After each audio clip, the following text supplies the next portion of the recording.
In today's video, I'm going to teach you how to connect Jira to Slack. This integration can streamline your workflow and help you manage projects and tasks more efficiently. If you find this useful, consider subscribing and liking the video. Let's dive right into it. First, the very first thing you need to do is access your workspace. So if you haven't already, log into your Slack account. You can do this via the desktop application, or if you prefer, you can use your web browser.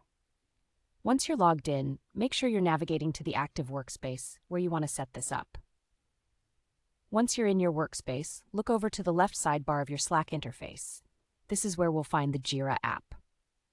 Scroll down until you see the button that says Add Apps. Go ahead and click on that. It's generally located toward the bottom of your sidebar. Now, you're presented with a search bar where you can find different apps to install. Type in Jira into the search bar, and among the results, you should see Jira Cloud. Go ahead and select that option. There you will see a button that says Install or Add to Slack, so go ahead and click on that. This will initiate the installation process. Next, you'll need to connect your accounts. After clicking on the Install button, follow the prompts that appear on your screen. You'll be asked to log into your Jira account.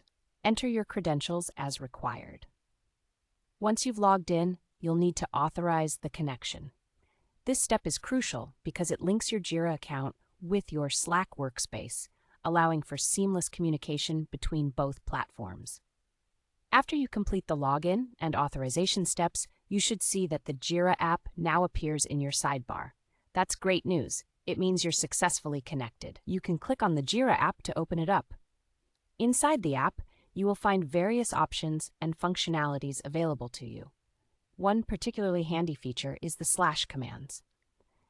If you're not familiar with these, they're short commands you can type into the message box in Slack to perform specific actions. They make it easier to manage your projects and tasks directly from Slack without needing to switch back to the Jira interface constantly. For instance, you can update issues, query project statuses, or even create new tasks right from Slack. It's like having your own mini project management tool right within your messaging platform. Imagine how much easier team communication will become when everyone can access and manage their tasks without leaving Slack. So there you have it, a quick and effective guide to connecting Jira to Slack. Now you're ready to utilize this powerful integration to boost your productivity and keep your team in sync. If you follow these steps, you should have a smooth setup process. If you've enjoyed this video or found it helpful, please consider subscribing to the channel and giving it a thumbs up. Your support really helps us continue to create great content. Thanks for watching, and happy